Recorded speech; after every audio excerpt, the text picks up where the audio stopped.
Hey there, college age people. In this video, I'm going to be going through the first week Alex assignment. So your questions will look very similar, but they will not be the exact same numbers. So just kind of keep that in mind. One thing to keep in in mind here as we go through, I don't have a document camera at home, so I had to do this on Smart Notebook, which means everything had to be typed in.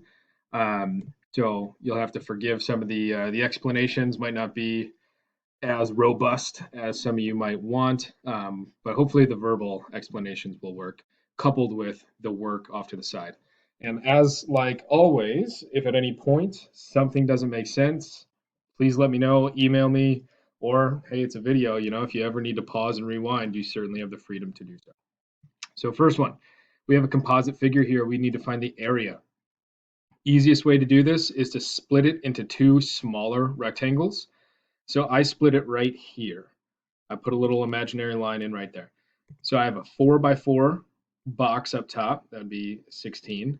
And then over here it says 7x5. Well, here's the 7, and the 5 comes from this part right here.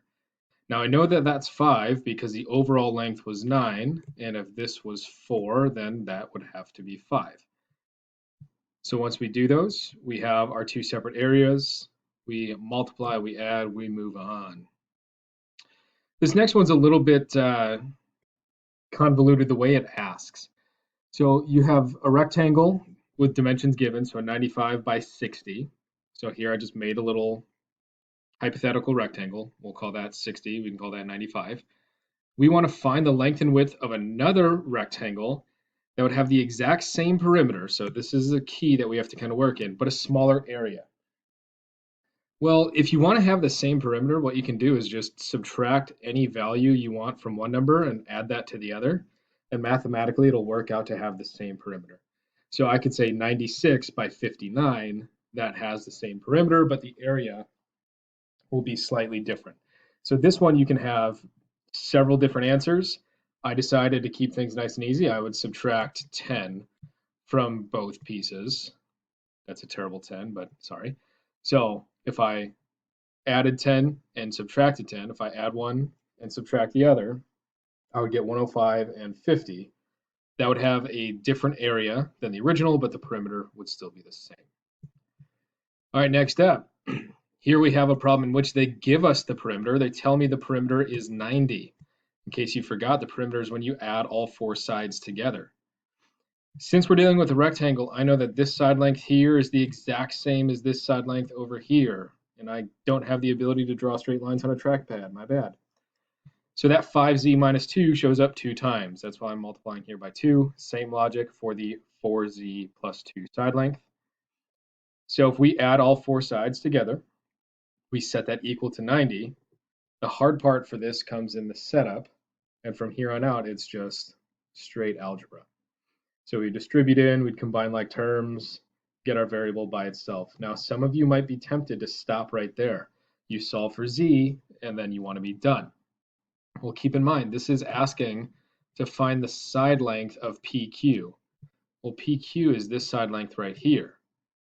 So what we have to do is take that z value we found and plug it in to, well, this would be the same as a 5z minus 2 because it's opposite sides. So we'd have to plug it in for that expression, and we get 23 when doing so. Question number 4, very straightforward. All we have to do is find the area of a triangle. Area of a triangle is 1/2 base times height. The base and the height always, always, always have to intersect at 90-degree angles.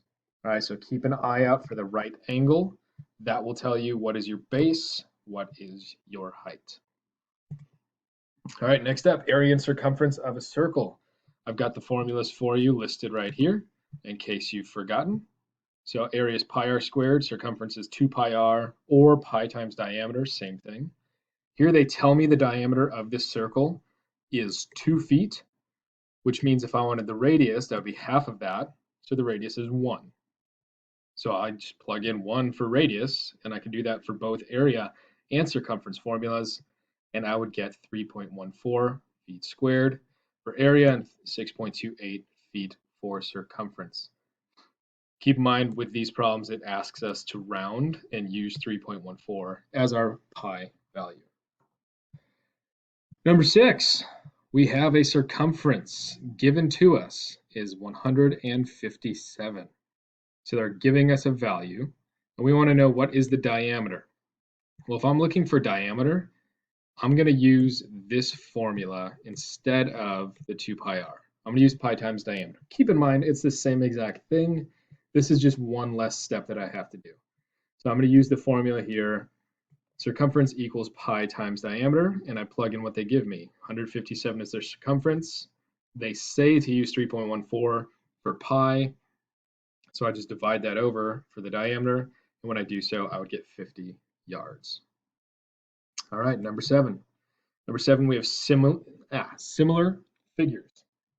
Anytime you see the word similar, that's a terrible underline, I'm sorry. That means you can set up a proportion for corresponding sides.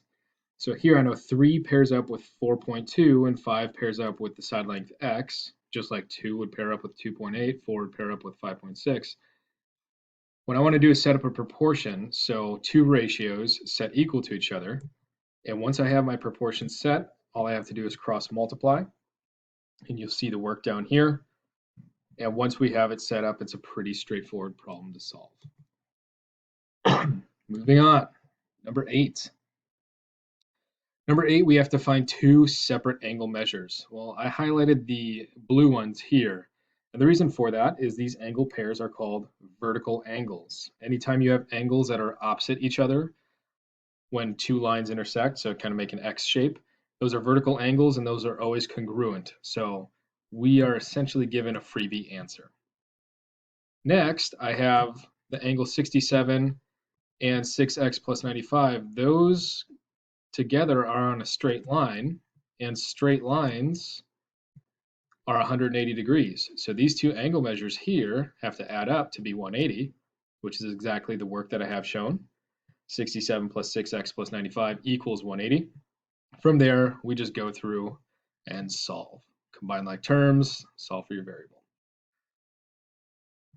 Number 9, there is a shortcut to this problem, but I have a feeling I solved it the way most of you probably would. On number 9, they didn't really say anything about that blank angle. So what I did is I just pretended there was a letter Y there and solved, all right, what does that angle measure have to be if I want these to add up to 180? So that would be 32 degrees.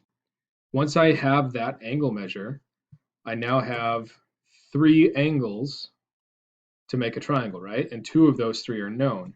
If you know 2 out of the 3 angles in a triangle, you can find the third because we know that those have to add up to 180 degrees. So we found that missing angle first, and then we used this angle to find x. When we do so for this problem, I got 52. All right, next up, number 10. Number 10 might be kind of new because you guys haven't necessarily seen this explicitly given. However, it has shown up in previous ALEKS knowledge checks and quizzes and things like that. So this is the general form for the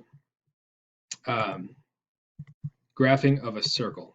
So how this works is the numbers inside parentheses with the x and y correspond to the center coordinates, the x and y values of the center.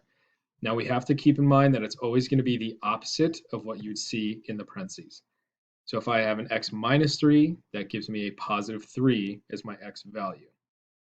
If this is a y plus 1, then a negative 1 is my y value for the center. So I have the coordinates of my center, and then the radius comes from this number over here. And we have to figure out what number squared is 4. Well, 2 squared would be 4. So I have a center point at 3, negative 1, and my radius is 2. So I plot my center point here, and I count up 2, and I go down 2, left 2, right 2, so I get 4 points. And then from there, I would sketch a circle around it. Number 11. On these problems, it's the notation that gets you. So here we're talking about intersection and union. Anytime you have an intersection of 2 sets, that's what overlaps. This little upside down U shape is the symbol for intersection. So I need to figure out from all of the elements here in set J, which elements also show up in set A, and there's no overlap there, so I would just put the does not exist or no solution symbol. The union of two sets, that's just when you push everything together. So you combine both sets independently, and I kind of goofed here, so I need to fix that. That should be F. So you just list out everything from both problem sets. You do not need to write overlaps if there are any. Onward we go. Question number 12. Here we are asked, are the following functions? If so, tell us yes or no. So to figure this out, you have to first be able to spell. We're going to use something called the vertical line test. And what that means is if I were to drag my pencil across the screen, if at any point my pencil hits the graph in two separate spots, it's not a function, because that would mean one x value corresponds with two separate y values. So if I look at graph number 1, clearly it's hitting at two spots here and here, not a function. Graph number 2, as I drag across, I'm not seeing any points where it hit in two spots. So this is a function. Same logic here for graph number 3. Let me scroll down a bit here. On graph number 4, right here, some of us might be tempted to say, hey, they're directly above each other. But keep in mind that that point is not filled in. So if that's not filled in, that means that's not defined there. So this is perfectly fine. This is a function. Number 5 would not be a function because right here we have 2 points directly above each other. And same logic here for number 6, it would fail the vertical line test. All right, question 13. Here we just have some straight up function evaluations. So it says to find f of 4 and then find g of -3. Well, if I want to find f of 4, I'm going to look at my f function, which is this guy right here. And instead of x, I'm going to plug in 4. So that's all we're doing. So I have -5 times 4 minus 1, and then we simplify. Same logic now applies if I wanted to figure out g of -3. I'm going to use the g function, but instead of x right here, I need to plug in -3. So if I plugged in -3, I have the work down here. I have to handle our exponents first. So -3 to the third power is -3 times -3 times -3. That gives me -27. We multiply, we simplify, and then we are done. Whew. All right, onward we go. Problem number 14, the exact same logic here as problem number 13. We have 3 different functions that we are going through and trying to simplify and evaluate. So f of -2 means I have to use the f function, and instead of x, I'm going to plug in -2. So 1 minus 5 times -2, well, that'd be 1 plus 10, so that's 11 inside of a radical. G of 6, I'm going to use my g function, and I'm going to plug in 6 for x. 1/2 times 6, that's 3. 3 minus 7 is -4. Inside an absolute value bars make things positive, so that's just 4. Last one is h of 5. Here's my h function. I'm going to plug in 5 for x. So -3 plus 5 squared. Well, 5 squared is 25, so -3 plus 5, or 25, is 22. Down below, 5 plus 5, because x was 5, gives me 10. So I'd have 22 all over 10, and then we can reduce that to get 11 over 5. All right, so I'm going to go ahead and pause the video here, and I will make a version 2 or a part 2 where we will continue on from question number 15, and we'll go from there. Let me know if you guys have any questions along the way, folks.